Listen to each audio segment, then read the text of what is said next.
Hey everyone, the story we're diving into today is absolutely massive. A breathtaking, blood-pumping war between two men and the fate of humanity that follows. Who did we talk about last time? That's right, Prometheus, the one who sees the future. All right, let's head into the world of the gods. Are you ready? First, let's set the stage. Zeus became king. On the divine Mount Olympus, the dazzling Zeus administration was established. Who's part of this crew? Zeus's siblings, blood relatives like Poseidon and Hades, and the children he fathered, gods like Athena and Apollo, filling the ranks to the brim. But here's where the real MVP, the number one contributor, comes in. Who is it? That's right, Prometheus.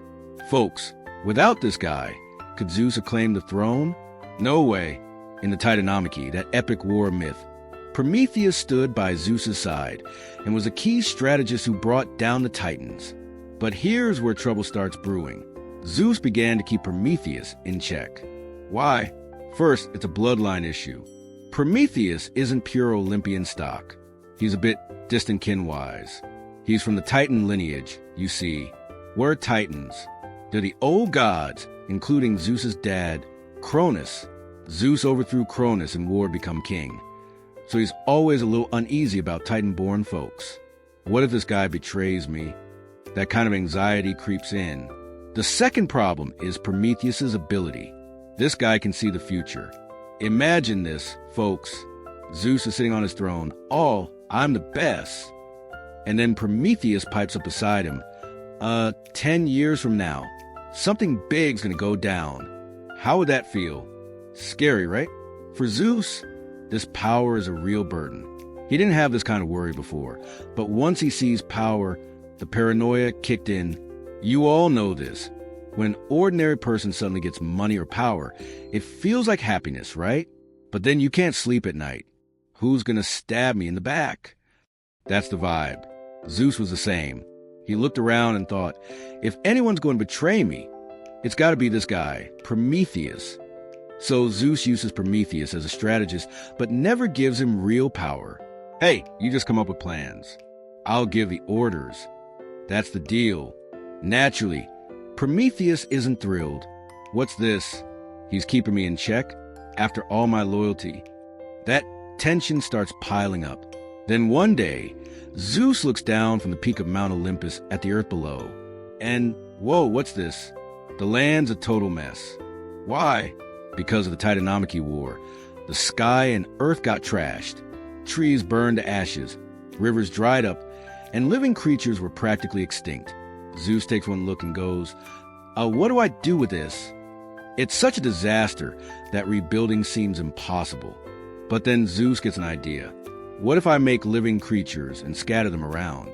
Even something like worms could dig into the soil, make fertilizer, sprout plants, and then animals eat those plants to restore nature, right? That was Zeus's plan. Genius, huh? But here's the snag. Who's going to go down there and make those creatures? Which Olympian god wants to set foot on that filthy earth? They're all like, not me. So Zeus points at Prometheus. Prometheus, you go. Prometheus is like, what, me alone? It's a little lonely, right? So he decides to bring his brother along. That brother is Epimetheus. Folks, Epimetheus is a bit of an oddball. He can't see the future like his brother, and always regrets things after the fact. Oh, if only I hadn't done that. That's his style. That's why some say the word prologue comes from Prometheus, and epilogue from Epimetheus. The older brother looks ahead, the younger looks back. Anyway, Zeus hands these brothers a sack, like Santa Claus's gift bag. Open it up, he says. And wow, it's packed with divine blessings. Sharp claws, tough hides, swift wings, gills for swimming venomous fangs. All the good stuff. Epimetheus gets excited. What should I make today? A fish. And he starts cranking them out. Trout, clams, tigers. The creative frenzy kicks off, and the earth slowly fills with animals. But Prometheus is lost in deeper thoughts. What's the point of just making animals? I need to create something special, something close to the god's image. He grabs some clay and starts molding. It needs a head like mine, 2 eyes, a nose, a mouth, hair, and neck, broad shoulders, arms. And so he crafts a human. When he breathes life, whoo, into the finished clay figure, it opens its eyes and smiles. Father, oh, my little one. Prometheus is moved to tears. Then he's like, hold on, I've got to bless my little one. He starts dreaming big. I'll give it wings, lion's teeth, tiger claws, and gills so it can live in water too. He's imagining all sorts of things and calls out to his brother, hey, open the sack. Give me some materials. But Epimetheus scratches his head and says, bro, I used it all up. Oh no, this guy messed up again. We're in trouble now. What do we do? In the end, humans end up with no wings, no claws, weak teeth, not even skin tough enough to survive winter. They're the only creatures on Earth without fur or venom, left as total naked weaklings. Folks, that's the origin of us humans. Time passes, and Zeus looks down at the Earth again. What's this? Lights twinkling at night? When did they get so advanced? Humans had discovered fire and were thriving. Zeus says, hey, you guys owe some taxes.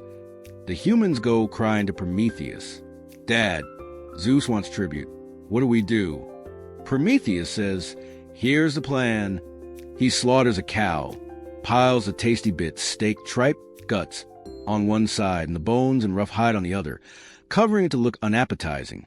Zeus, pick one. The idea was that Zeus would obviously take the bad pile. But who's eavesdropping? Zeus. What? Trying to trick me?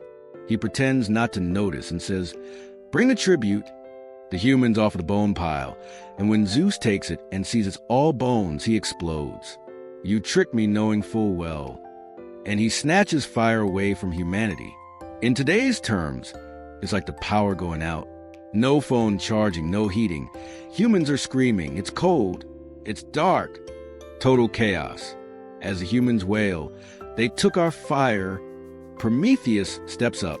How will you survive winter? I'll get fire back for you. He grabs a fennel stalk, sneaks up to Olympus, and steals fire from Hephaestus's forge, handing it to humans. Picture this, folks. Prometheus holding a flame and shouting, take it! Isn't that cool? But Zeus is furious. This guy stole my fire? This isn't petty theft. It's like stealing state secrets, a full-on act of treason. Zeus yells, you're done, and chains Prometheus to the Caucasus Mountains. He sends an eagle to peck at his liver. Why the liver? Because it regenerates. The eagle eats it. It grows back overnight and gets eaten again. In agonizing pain, Prometheus cries out, Arg! Other gods visit him and say, hey, weren't you the top hero of the Titanomachy? What's this? But Prometheus stands firm. If I was wrong, I'd admit it. But when Zeus made unfair demands on our children, I stood up, stole fire. I did my duty as a father, so my kids wouldn't freeze to death. I'd do it again. Let Zeus tear my flesh with lightning, shatter my heart with thunder, or throw me into the underworld. I'll never kneel. Zeus hears this and thinks, this won't do. If chaining him up isn't enough, I'll take what he cherishes most. What's that to Prometheus? Humanity. Zeus starts plotting a human extinction project. He could end it with one lightning bolt, but he thinks, I don't want blood on my hands. Let them destroy themselves. That's his justification. So he creates Pandora, the first human woman, blessed by all the gods. Venus passes by, oh, she's gorgeous, and gives her beauty. Apollo says, the first woman? Take my lyre-playing skills. Hermes adds, here's some eloquence. Zeus looks at her and says, wow, I ordered this, but she's a masterpiece. Your name's Pandora, all the gifts in one box. And he sends her as a gift to Epimetheus. Prometheus warned his brother, don't take anything from Zeus. It's game over if you do. But Epimetheus sees Pandora and falls head over heels, marrying her on the spot. Folks, you don't get married in your right mind, right? Pandora's at home bored and spots a dowry jar Zeus gave her. He'd said, never open it. But curiosity gets her. Just a peek. She cracks it open and boom!